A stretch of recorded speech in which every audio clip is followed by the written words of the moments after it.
à Dieu, amen. Voilà, que le nom de notre Seigneur Jésus soit béni, qu'il resplendisse dans nos cœurs, dans nos vies, et que la bonne odeur de Jésus, eh bien, elle s'élève de nos vies vers lui comme une action de grâce, comme une bonne odeur. On va déjà, je vais présenter, nous avons la joie d'avoir au milieu de nous ce soir Jean-Marie Ducrot et Lucie Ducrot. Ils peuvent se lever à leur place et on veut les accueillir. Ils viennent de l'Assemblée de Dieu de Pézenas, donc on s'est côtoyés quelques années, 9 ans. Notre frère Jean-Marie est ancien dans cette église et c'est lui dans quelques instants qui va apporter la parole de Dieu.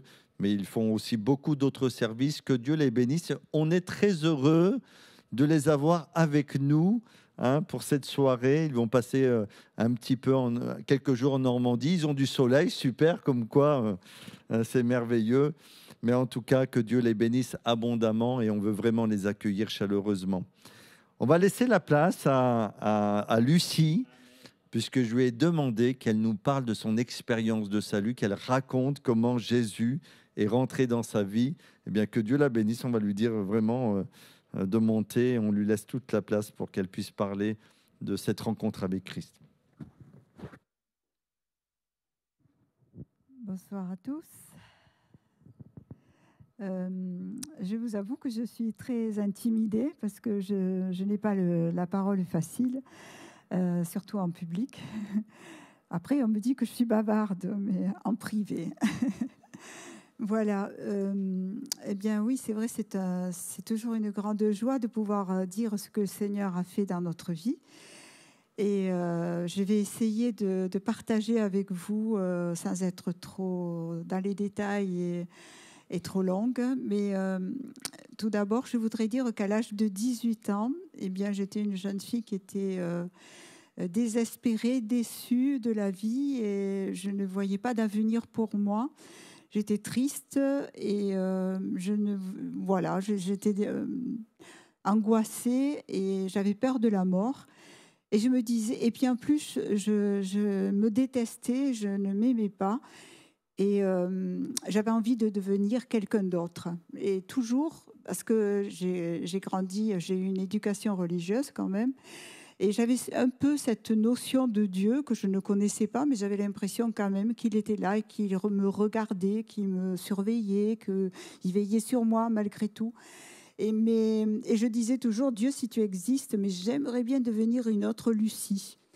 Mais je ne savais pas que c'était possible. Mais Dieu, il entendait ma prière parce que lorsque je pleurais, lorsque j'étais seule dans ma chambre, je pleurais souvent et je disais, je veux devenir une autre Lucie, j'en ai assez de celle que je suis, je me supporte plus. Alors, j'étais pas suicidaire, mais j'étais vraiment mal dans ma peau et très triste, très malheureuse. Voilà.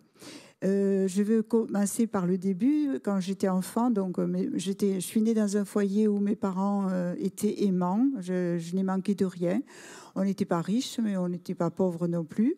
Et c'est vrai qu'à la maison, il y avait quand même une bonne ambiance. On était joyeux. Je me sentais bien dans ma famille. Mais lorsque j'allais à l'école, j'ai subi le rejet, le racisme et le harcèlement parce que j'étais d'origine espagnole.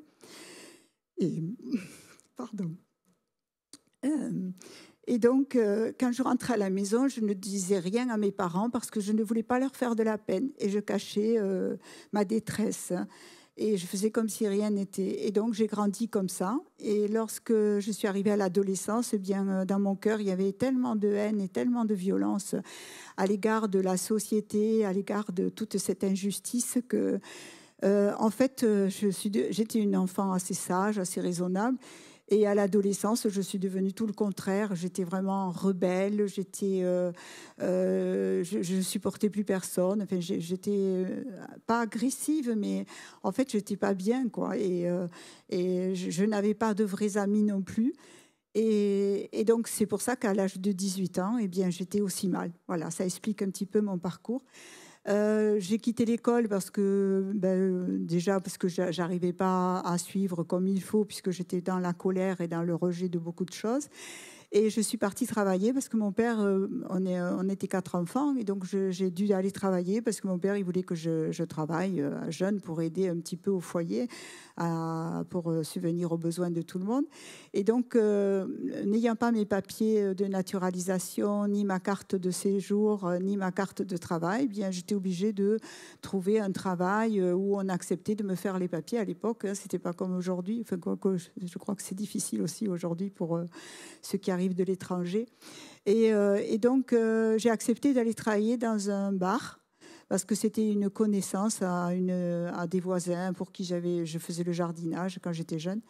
Et là, dans ce bar, alors ça a été le chaos parce que j'ai découvert un autre côté de la société, tous ces hommes qui buvaient, qui dilapidaient l'argent de la semaine, puisqu'à l'époque, ils étaient payés à la semaine.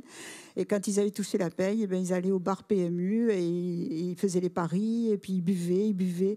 Et moi, j'étais effondrée. Je me disais, mais c'est ça la vie, c'est ça qui m'attend. Et j'étais encore plus découragée. Jusqu'au jour où j'ai revu un ami qui était parti, qui vendait de la drogue, que j'avais connu auparavant, puisque j'ai touché un petit peu à la drogue. Je fumais beaucoup à cette époque-là, je buvais aussi un peu. Et donc cet ami m'a parlé de Jésus. Et moi, je me suis dit, mais c'est pas possible que lui, il me parle de Jésus. Et puis j'ai vu qu'il avait changé. Et effectivement, Dieu avait changé sa vie et c'était plus le même. Et il m'a offert une Bible. Et la seule chose qu'il m'a dit, des fois on fait des discours quand on rend témoignage, mais lui, il m'a pas fait des discours, il m'a dit simplement, Lucie, la solution à tes problèmes, c'est Jésus. Et il m'a offert la Bible et il m'a dit, écoute, l'Ancien Testament, c'est compliqué, alors commence à lire le Nouveau Testament.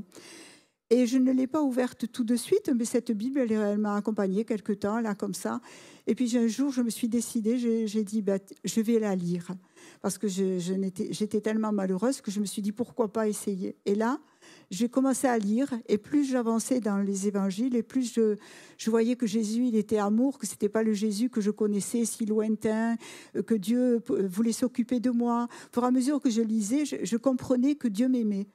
Et jusqu'au moment où j'ai lu la crucifixion, vraiment. Et là, j'étais au bar, et c'était haut comme ça, là. Et à ce moment-là, en lisant la crucifixion, c'est comme si j'ai vu la croix se dresser. Et Jésus qui était sur la croix, alors je ne voyais pas son visage, évidemment, mais je voyais Jésus sur la croix, et qui me disait, mais Lucie, tu vois, si j'ai donné ma vie, c'est pour toi, Lucie.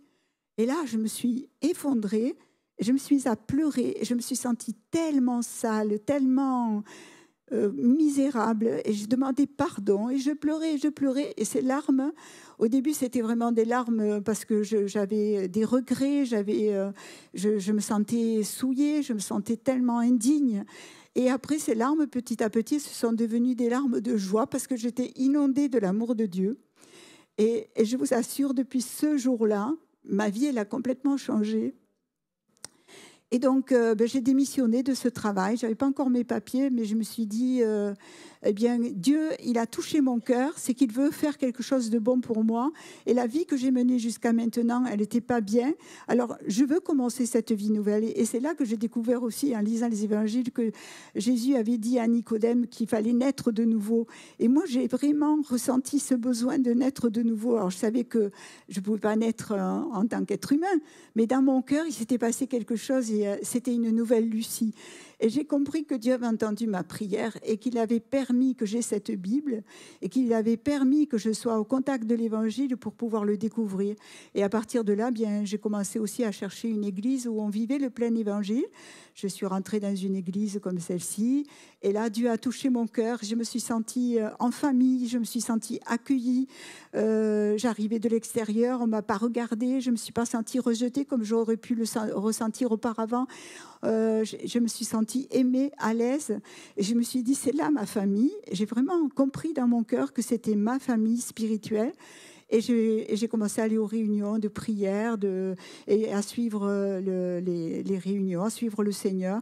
Alors Dieu m'a guéri de bien des traumatismes parce que j'ai été traumatisée plusieurs fois par bien des choses. Je ne vais pas rentrer dans les détails.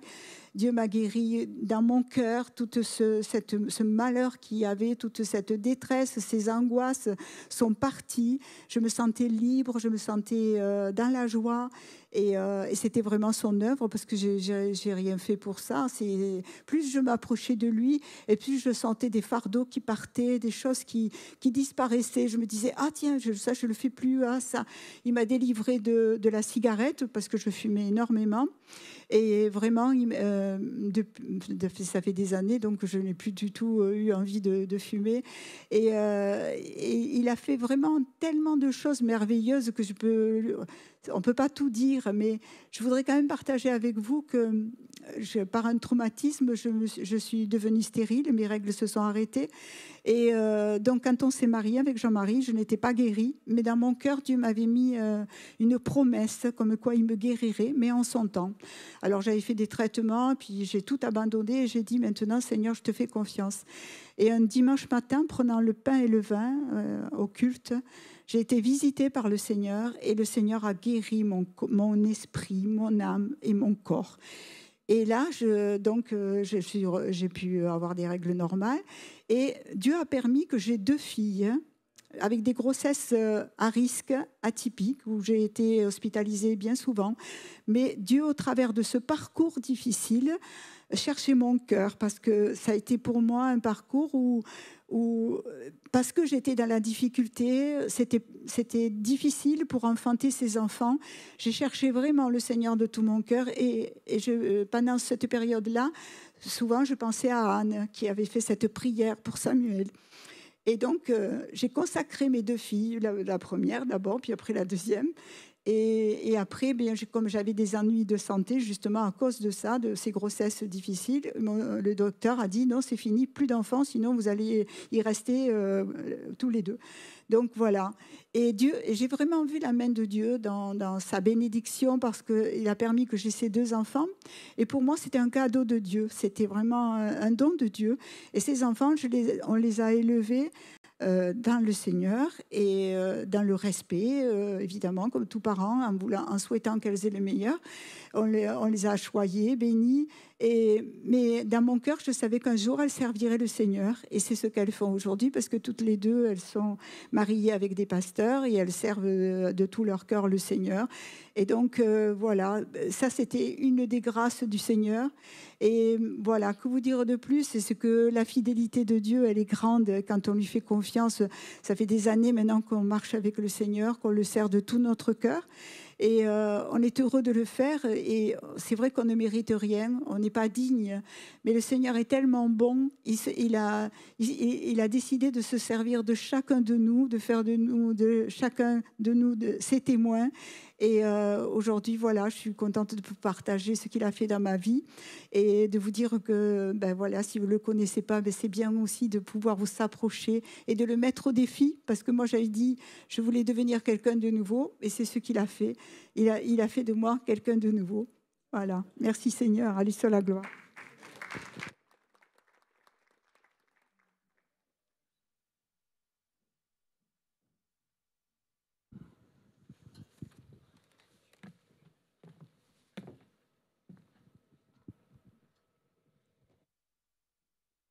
Bonsoir à tous, chers frères et sœurs.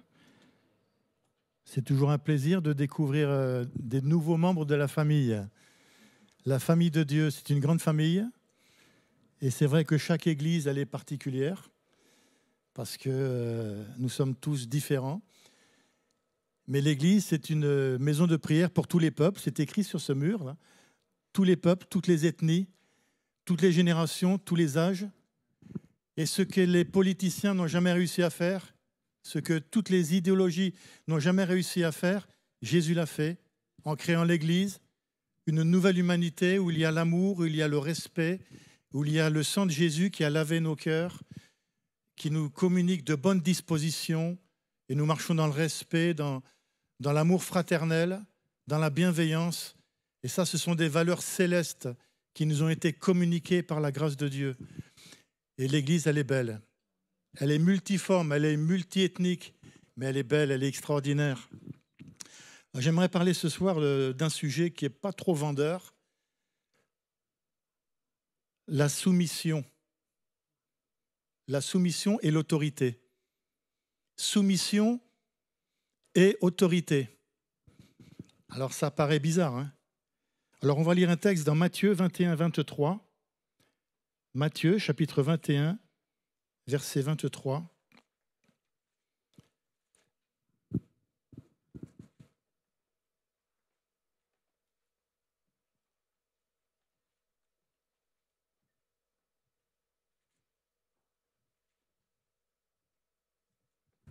Alors Jésus parle, il parle du royaume de Dieu, il parle d'une façon particulière. Et la Bible nous précise ceci. Jésus se rendit dans le temple et pendant qu'il enseignait, les principaux sacrificateurs et les anciens du peuple vinrent lui dire « Par quelle autorité fais-tu ces choses et qui t'a donné cette autorité ?» Jésus parle, Jésus communique une autorité. Il parle avec autorité, une autorité particulière. Il n'a pas le nez dans ses notes, il n'est pas en train de bredouiller. Sort de la bouche du Seigneur Jésus des paroles de grâce, des paroles qui communiquent quelque chose, qui communiquent la paix de Dieu, des paroles qui communiquent la lumière, la grâce. Cette autorité, elle lui vient, on va voir, elle a une source. Et je pense que le peuple de Dieu, chacun de nous, toi, mon frère, ma sœur, ce soir, tu as besoin d'autorité. Nous avons besoin d'autorité dans notre témoignage. Nous avons besoin de l'autorité d'en haut pour impacter cette génération qui souffre, qui est dans les ténèbres, qui est esclave. Nous avons besoin d'autorité spirituelle pour témoigner, avec amour, avec bienveillance, mais avec force aussi. Ça, c'est très important. Nous avons besoin d'autorité dans l'intercession quand nous prions pour nos familles, nos amis, nos collègues de travail, nos jeunes qui sont partis de la maison de Dieu. Nous avons besoin d'autorité quand nous luttons spirituellement contre les forces mauvaises. Nous avons besoin d'être remplis d'autorité. Nous avons besoin d'autorité dans ce combat qu'on peut avoir personnellement dans nos pensées. Des fois, on est assailli par des pensées et ça tourne en boucle et ça ne nous fait pas du bien. Et on a besoin d'autorité pour les chasser au nom de Jésus. Et ça, c'est très important. Et on va voir qu'il y a un rapport entre la soumission et l'autorité. Alors la soumission, ce n'est pas vendeur, hein. C'est peut-être pas trop à la mode. On est dans un monde où les gens sont très émancipés, où ils ne veulent plus s'engager, où ils refusent l'autorité. Mais la parole de Dieu a des lois. On s'aperçoit qu'il y a des lois spirituelles dans la Bible. On le découvre au début de Matthieu, dans les Béatitudes, les lois du royaume, qui sont basées sur la vérité, la justice, l'équité, la sainteté, l'amour, des valeurs qui sont extraordinaires, des valeurs qui ont une puissance extraordinaire. Alors on pourrait se dire, d'où venait cette autorité ? Matthieu 1, 22, Marc 1, 22 nous dit « Il enseignait, en parlant de Jésus, comme ayant autorité et non pas comme les scribes. Il commandait avec autorité. » Marc 1, 27, « Il commandait avec autorité même aux esprits impurs et ils lui obéissent. » Alors d'où vient l'autorité de Jésus ? Jésus, c'est notre modèle. Et on s'aperçoit que dans la Bible, il y a des clés. Dieu nous donne des clés de compréhension pour ouvrir notre esprit, pour ouvrir notre intelligence, pour nous donner comme un levier qui va faire bouger les choses. Et le Seigneur voudrait nous communiquer ce soir ce levier. D'où vient l'autorité de Jésus et par quels moyens je vais pouvoir bénéficier et manifester cette autorité. Dans Luc, chapitre 7, verset 10, Luc, chapitre 7, verset 10.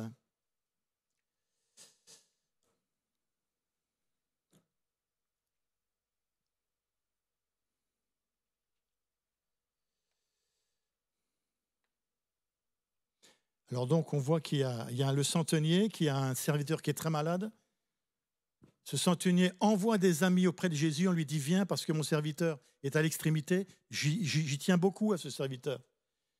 Et puis ensuite, il va envoyer d'autres amis auprès du Seigneur en lui disant qu'il ne se sent pas digne, en tant que centenier, que Jésus vienne sous son toit. Il se sent indigne de la présence de Dieu. Pourtant, c'est un bienfaiteur du peuple d'Israël. mais il se sent indigne. Et il a une parole de foi extraordinaire qui va être saluée par Jésus. Ce centenier dit, mais dis seulement une parole et mon serviteur sera guéri. On voit qu'il a une confiance totale dans l'autorité de Jésus, dans son pouvoir de changer une situation impossible. Et bien souvent, on a vécu des situations impossibles et le Seigneur est intervenu, alors qu'il n'y avait plus d'espoir. Des fois, c'est à la dernière minute que Dieu intervient et qu'il se glorifie. Et ce centenier va répondre, et j'aimerais que vous puissiez souligner dans votre Bible ce texte, Luc chapitre 7, verset 8. Et voici ce que déclare ce centenier. C'est une parole, c'est une clé pour nous ce soir. Et il dit ceci, « Car moi, qui suis soumis à des supérieurs, j'ai des soldats sous mes ordres. Je dis à l'un, va et il va, et l'autre, viens et il vient. Et à mon serviteur, fais ceci, il le fait. » Ça paraît banal, hein? C'est une petite phrase comme ça. C'est une clé. Vous pouvez vous en rappeler et le serrer dans votre cœur. Moi qui suis soumis à des supérieurs, j'ai des soldats sous mes ordres. Ce centenier, il a l'autorité par rapport à ses subalternes. Il donne un ordre, les soldats obéissent. Il a du personnel sous ses ordres. Il donne un ordre, il donne une consigne, ils obéissent. Et il donne la clé. Pourquoi ? Pourquoi il a cette autorité, ce centenier ? Moi qui suis soumis à des supérieurs. Donc on voit qu'il y a un lien particulier et très étroit entre le fait d'être soumis à une autorité supérieure et le fait de manifester soi-même une autorité envers des subalternes. Et si on veut avoir l'autorité de Christ, l'autorité du Seigneur, l'autorité spirituelle, il nous faut être soumis à la parole, soumis au commandement, soumis au commandement du Seigneur. Mais j'aimerais ouvrir une parenthèse. Il ne s'agit pas ici d'être des esclaves dans le mauvais sens du terme. Il ne s'agit pas d'une obéissance servile, d'une obéissance aveugle. Dieu nous demande de lui obéir, mais avec un amour éclairé, une obéissance éclairée, une obéissance de cœur. Seigneur, je veux t'obéir. Je veux obéir à ta parole. Je veux me soumettre à ta parole. Parce que ta parole, elle est bonne, elle est droite, elle éclaire ma vie, elle me communique des sentiments extraordinaires. Parce que Seigneur, tu es digne de confiance. Je veux t'obéir, mais par amour. Et le drame de cette société, c'est que les gens préfèrent avoir Satan comme tyran que Dieu comme ami, que Dieu comme maître, un maître bon, un maître bienveillant. Et on voit que bien des choses sont falsifiées par la puissance du mal, sont tordues, il y a comme une distorsion. Des choses sont abîmées parce que le péché est dans ce monde, parce que les gens refusent la lumière du Christ. Par exemple, l'autorité, la définition normale, c'est le droit et le pouvoir de donner des ordres. C'est une capacité à être respecté et à générer l'obéissance. Ça, c'est la théorie. Mais après, on voit que, parce que le mal existe dans ce monde, il y a l'autoritarisme. On voit toutes les dictatures qu'il y a dans ce monde. Des gens qui sont esclaves, des peuples qui souffrent, parce qu'il y a des mégalomanes qui ont un égoïsme fou, qui tirent toutes les couvertures de leur côté et qui laissent la misère. Quelle misère morale! Quel malheur pour l'humanité! L'autoritarisme, c'est celui qui va se servir de l'autorité pour dominer l'autre, pour l'assujettir, celui qui aura toujours raison, qui va exercer un contrôle, qui va verrouiller les choses, et ça c'est dommage, qui va ignorer la vie des autres. Si vous avez un chef comme ça au travail, qui est despotique, qui est méchant, qui vous fait des crasses, qui ne vous respecte pas, qui n'a peut-être même pas les compétences, vous allez lui obéir pour pas être viré, hein, mais vous allez faire le minimum syndical. Vous allez faire les choses en traînant des pieds et ça sera difficile. Ça, c'est une déformation de la véritable autorité. L'autorité divine qui est bienveillante. Quand Dieu nous reprend, c'est pour nous relever, pour nous construire. Quand Dieu nous reprend, c'est pour nous façonner. C'est pour nous amener plus haut vers le ciel. La bienveillance divine. Alors, il y a aussi cette déformation qu'on appelle le paternalisme. Vous allez avoir quelqu'un qui va vous mettre la main sur l'épaule et qui va vous dire, tu vois, tu es très gentil, mon garçon, mais voilà, je suis là, je te protège, je t'explique la vie.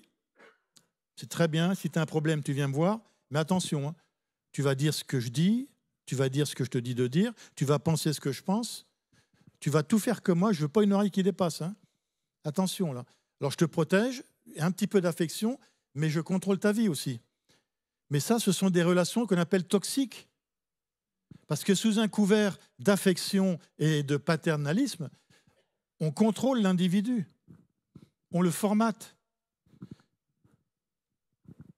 Et Dieu ne nous formate pas, il nous façonne. Il nous façonne à l'image de Christ. C'est lui le divin potier. Et quand on comprend que Dieu a de bons desseins envers nous, alors on est prêt à se soumettre à sa parole, à se soumettre au Saint-Esprit, à ses conseils. Et ça, c'est très, très important. Parce que si je suis soumis, si je suis éclairé, si j'ai une obéissance de cœur, si j'ai des convictions, vous savez, il faut faire les choses par conviction. Faire les choses, non pas parce que quelqu'un nous a dit de les faire, mais parce qu'on comprend pourquoi. Pourquoi, oui, bien, on m'a fait une crasse, bien, je pardonne. Parce que la finalité, c'est qu'en pardonnant, je trouve la liberté. Je retrouve la paix, je retrouve la communion avec Dieu. Je deviens clean. Seigneur, c'est toi qui justifies. C'est toi qui me justifieras. J'ai subi telle injustice. Tu vas me justifier. Je te fais confiance. Je fais confiance dans le juste juge. Je m'en remets à toi, Seigneur. Là, je suis tranquille. Je suis peinard. Je suis bien. Je suis dans les bras de Dieu. Son amour m'entoure. Ses ailes protectrices me protègent. Donc, on a vu ces deux dérives. Et puis, il y a l'autorité bienveillante de Dieu. Parce que Dieu, son trône est un trône d'équité et de justice. Il est équitable, il est juste, il est saint, il est glorieux. Il nous aime d'un amour indéfinissable. Et on a bien compris que l'amour, pour Dieu, ce n'est pas une de ses qualités. C'est intrinsèquement ce qu'il est. Il est amour. Et ça nous dépasse. Ça nous dépasse parce que quand on n'était pas aimable, il nous a aimés. Quand on était loin de lui, il s'est révélé à nous. Quand on s'est trompé, il nous a relevés. Quand on a été infidèle, lui, il est resté fidèle. Et on est en marche vers le ciel, frères et sœurs. Et on est entre les mains du divin potier, l'autorité bienveillante du Seigneur. Elle nous communique une soumission éclairée. Oui, je veux obéir à tes commandements, Seigneur, parce que je comprends que quand j'obéis à tes commandements, je trouve la liberté. Dieu ne nous a pas donné ses commandements pour nous enquiquiner. Ce sont des barrières pour nous empêcher qu'on ait de gros problèmes, de gros soucis. Dieu nous protège parce qu'il sait ce qui est bon pour nous.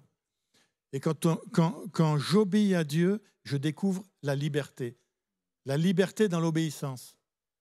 Et ça, c'est vraiment ce que l'on vit. Alors on voit que Jésus est comme toujours le parfait exemple. Son autorité au Seigneur dépendait de sa parfaite soumission au Père. Jean 4, 34. Ma nourriture est de faire la volonté de celui qui m'a envoyé et d'accomplir son œuvre. Jean 6, 38. Je suis descendu du ciel pour faire non ma volonté, mais la volonté de celui qui m'a envoyé. Il pourra dire, je fais toujours ce qui lui est agréable. Une parfaite soumission envers le Père. Et en retour, Jésus a une parfaite autorité sur la nature, sur les éléments, sur le monde des ténèbres. Et ça peut être aussi notre expérience. Imaginez un petit gendarme en uniforme qui peut arrêter une grosse voiture. Oui, c'est possible. Bon, maintenant, il ne s'arrête plus, mais bon. En théorie, normalement, le gendarme, il fait signe à une grosse voiture de s'arrêter. Le gendarme peut être petit, la voiture s'arrête. Le gendarme est petit, mais comme il est en uniforme, il détient l'autorité qui dépend de son uniforme également, donc de sa soumission. Parce que s'il va au travail en savate et en robe de chambre, il va vouloir arrêter la grosse voiture, il va se faire écraser là. Le type, il ne s'arrêtera pas. Mais s'il a l'uniforme, il est détenteur de l'autorité. Il détient l'autorité. Et ça va avoir des conséquences. Jésus était soumis jusqu'à ses 30 ans. La Bible nous précise, il leur était soumis. Jésus était soumis à ses parents. À 12 ans, il manifeste une autorité spirituelle extraordinaire. Il parle avec les docteurs de la loi et ils sont bouche bée, ils ne comprennent pas. Un enfant de 12 ans qui a tant de révélations, qui parle avec tant de grâce. Alors, l'obéissance, ça s'apprend parce que nous sommes à l'école. Hein. On est à l'école, on prend des cours du soir avec le Seigneur. Hein. Toute notre vie, on sera à l'école. Toute notre vie, on apprend. On apprend à le connaître, on apprend à nous connaître, parce que la Bible nous permet de mieux nous connaître aussi, nos points forts, nos points faibles. Ça marche dans les deux sens. Hébreux 5.8 nous précise que Jésus a appris, il a appris, bien qu'il soit fils, l'obéissance par les choses qu'il a souffertes. C'est drôle, hein? Il a appris. Et nous aussi, nous devons apprendre à être soumis de cette intelligence, de cette soumission éclairée, on pourrait dire. Soumission éclairée. Alors ça peut coûter d'obéir au Seigneur, ça peut coûter pour notre amour-propre, qui a besoin d'être... ce vieil homme, ce moi, a besoin d'être mis à la porte. Hein. Notre esprit d'indépendance, notre esprit d'autonomie, oui, je m'en sortirai tout seul avec mes capacités. Non, on est peu de choses, on n'est pas grand-chose. Et il nous faut toujours comprendre que nous sommes sous la grâce de Dieu. Vous savez, des fois, on voit des marginaux qui sont dans un état terrible, qui sont tellement flétris par le péché, mais on ne connaît pas leur vie. Peut-être que si on avait été éduqués, qu'on avait suivi le même parcours, on serait dans le même état qu'eux. On ne connaît pas la misère qu'ils ont connue, qu'ils ont subie. Si Dieu nous lâche, eh bien, on retombe. Hein. On retombe comme ça. Mais il nous tient dans sa main. Mais tout est grâce. C'est lui qui fait en nous. C'est lui qui nous bonifie. C'est lui qui nous a sauvés, qui nous a pardonnés.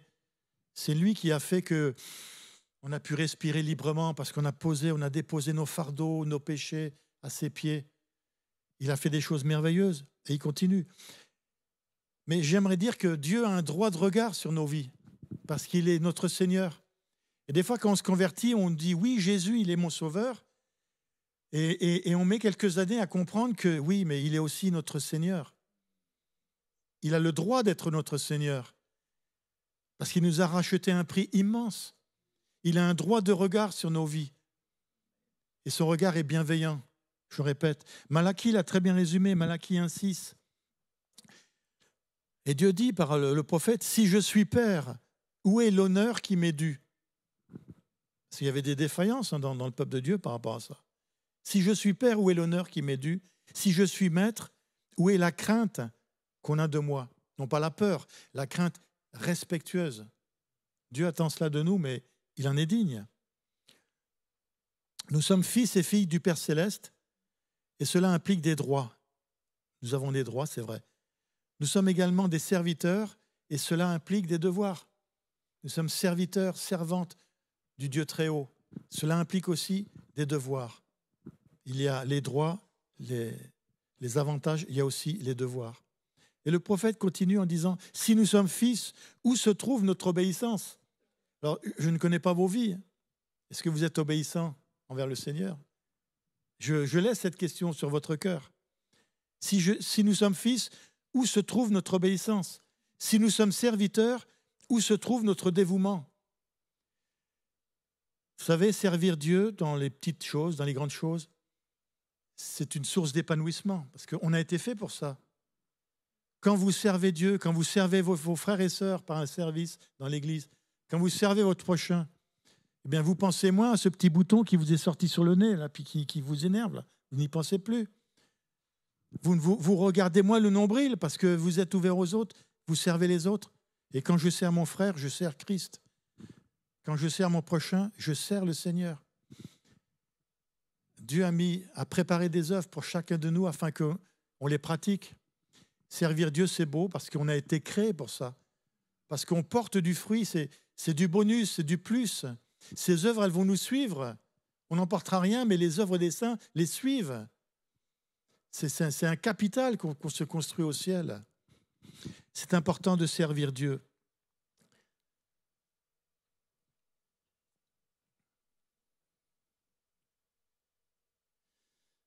Alors, il y a des versets qui parlent de l'obéissance, j'en citerai que quelques-uns. Dieu fait grâce et bénit ceux qui lui sont soumis.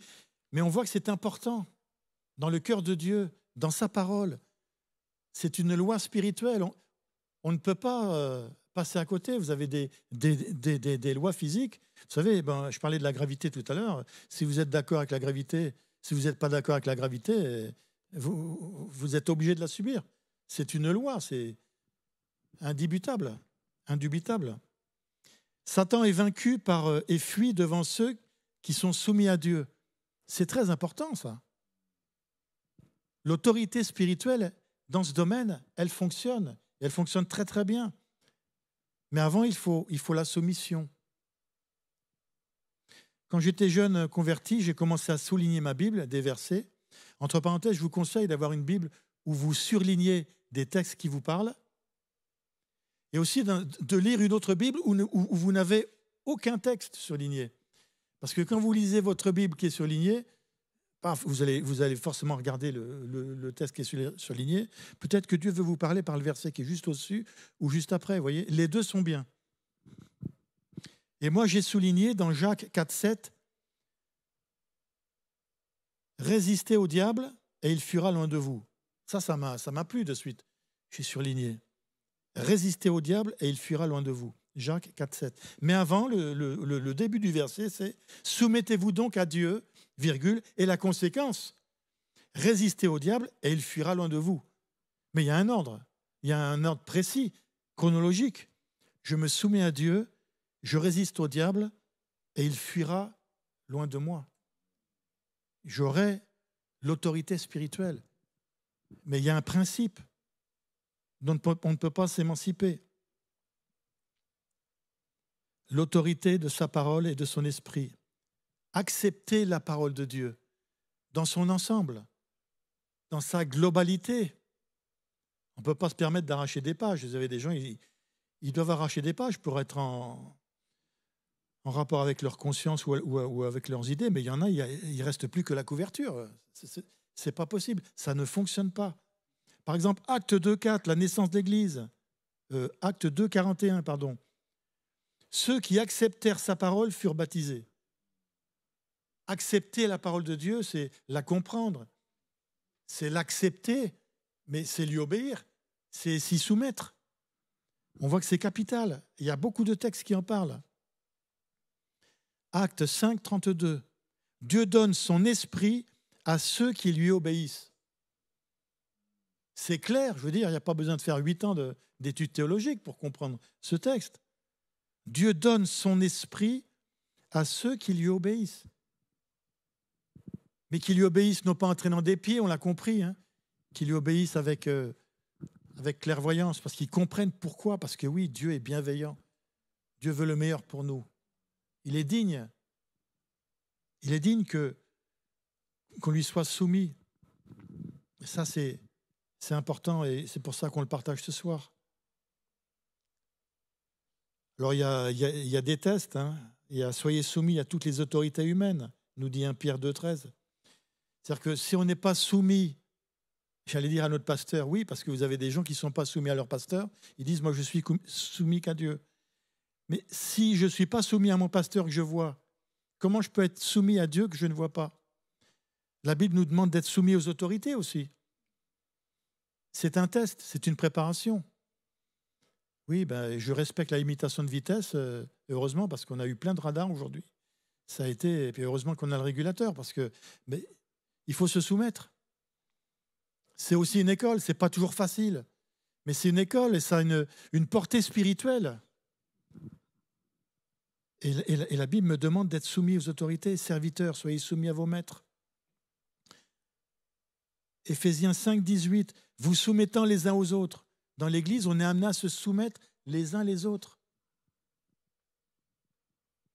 Et j'ai remarqué que c'est plus facile de se soumettre à quelqu'un qui arrive avec une grosse Tesla, un frère qui a beaucoup de moyens, qui arrive avec une grosse Tesla, qui a une situation formidable, il a une maison extraordinaire. Ah, il va vous donner un petit conseil, vous allez dire oui tout de suite, ah oui, oui, oui, oui, oui.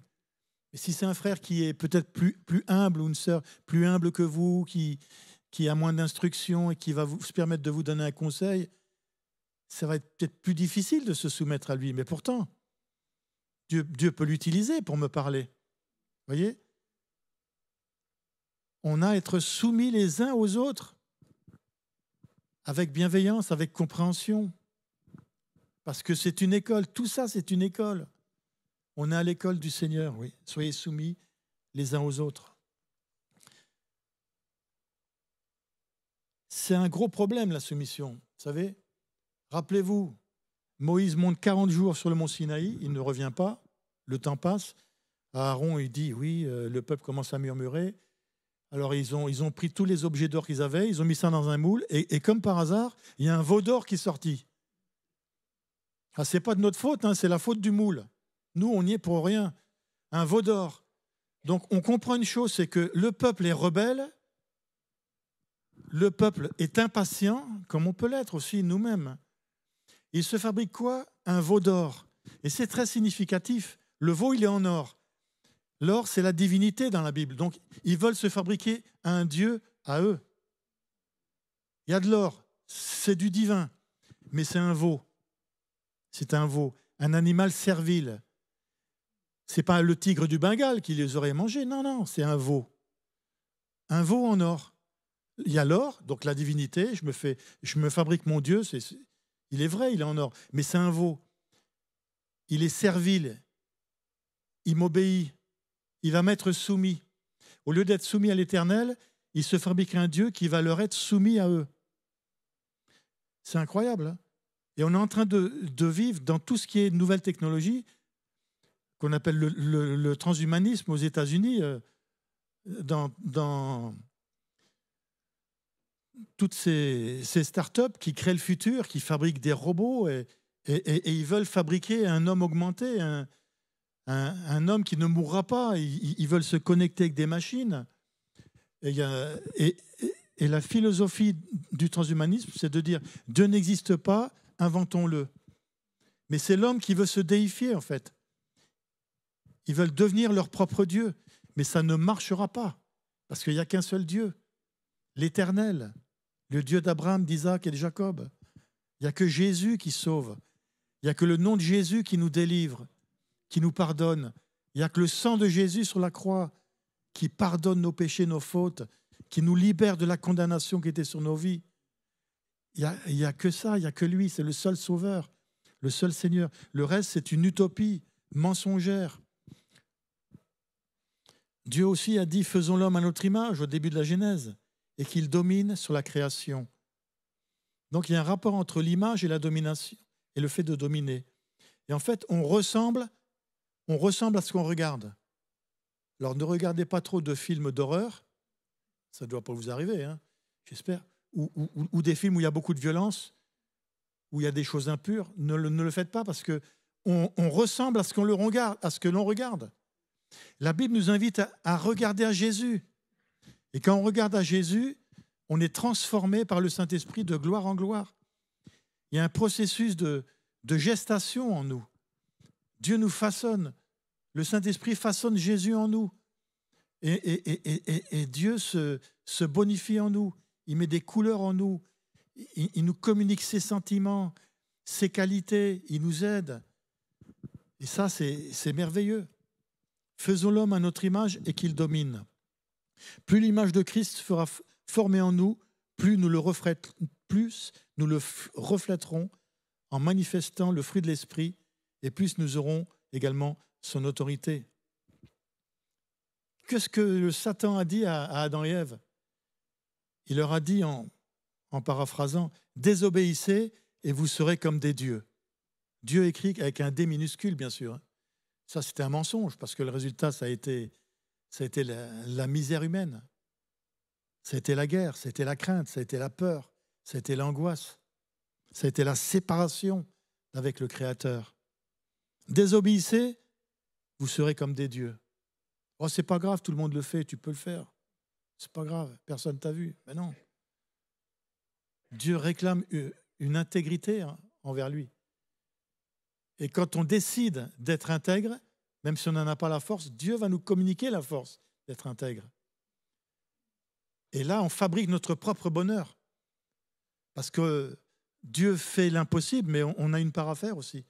On collabore avec le Seigneur en disant, oui Seigneur, je me fixe des lignes rouges. Je ne veux pas aller au-delà. Je me fixe des lignes mentalement, dans ma tête, des pensées, des schémas de pensée. Non, ça, ce n'est pas permis, c'est proscrit par ta parole. Je ne veux pas le faire. Je veux obéir au Seigneur. Seigneur, aide-moi. Le Seigneur va m'aider. Mais moi, j'ai un devoir, j'ai une, comment dire, j'ai le droit de décision dans ma conscience, dans mes pensées, et je dois soumettre ce droit de décision au Seigneur. Donc, désobéissez à Dieu, désobéissez et vous serez comme des dieux. On a vu que c'est un piège diabolique, bien sûr. Et la Bible nous dit, soumettez-vous à Dieu, contemplez Christ et vous lui ressemblerez.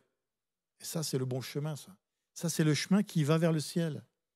Contempler Christ pour lui ressembler de plus en plus, lui être soumis, lui obéir.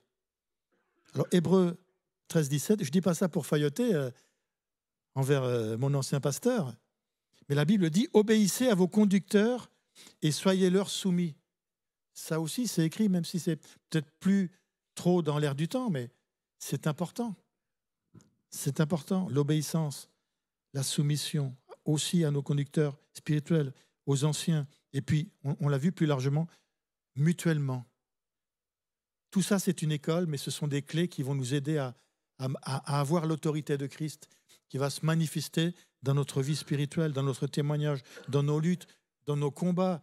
Il est dit dans l'Apocalypse, à ceux qui vaincront, je donnerai l'arbre de vie, à ceux qui vaincront. Et on pourrait dire aussi à ceux qui se vaincront, parce qu'on a aussi à se vaincre nous-mêmes, à vaincre nos mauvais penchants, avec la grâce de Dieu, avec sa puissance qui est là.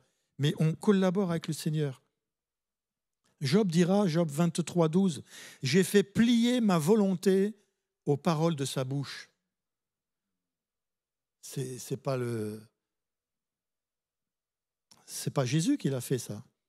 C'est Job. « J'ai fait plier ma volonté aux paroles de sa bouche. » Et ça, c'est aussi un texte important, Job 23, 12. Faisons plier, frères et sœurs, notre volonté aux paroles de sa bouche. Parce que les paroles qui sont consignées dans la Bible, ce sont des paroles de vie, des paroles qui vont nous donner le bonheur, des paroles qui vont bénir nos enfants, qui vont bénir notre génération. Si nous sommes soumis, Dieu se servira de toi pour bénir cette génération qui est en train de couler, de s'effondrer. Dieu veut se servir de toi pour être en bénédiction à cette génération qui est en train de sombrer. J'ai fait plier ma volonté aux paroles de ma bouche. Apocalypse 1.3. Heureux ceux qui entendent les paroles de cette prophétie et qui obéissent. Tiens, c'est bizarre, il y a encore ce terme. Apocalypse 1.3. Et qui obéissent à ce qui est écrit dans ce livre, car le temps est proche. Version Semeur. Qui obéissent. C'est un thème important. C'est une clé pour détenir et vivre l'autorité du Seigneur. Rappelez-vous ce texte dans Luc, chapitre 7, verset 8. « Moi qui suis soumis à des supérieurs, j'ai des soldats sous mes ordres. » L'autorité, elle a une source, c'est la soumission et l'obéissance. Et pour terminer, j'aimerais juste dire ceci. Au départ de tout, il y a l'amour dans la vie chrétienne, parce que Dieu est amour, et on doit faire les choses par amour, non pas en traînant des pieds ou en faisant les choses parce qu'on nous a dit de les faire, non. J'agis par amour. Ensuite, l'amour va générer l'obéissance, puisque Jésus a dit, celui qui garde mes commandements, c'est celui qui m'aime. Donc on voit que Jésus nous l'a expliqué en long, en large, en travers. Je garde ses commandements, c'est une preuve que je t'aime, Seigneur. Alors, comment te prouver que je t'aime, Seigneur? Bien, obéis à mes commandements, te dit le Seigneur. C'est une preuve tangible que tu m'aimes. C'est pour de vrai, on pourrait dire. Donc l'amour au départ, deuxièmement l'obéissance. Troisièmement, l'obéissance, elle va engendrer la soumission.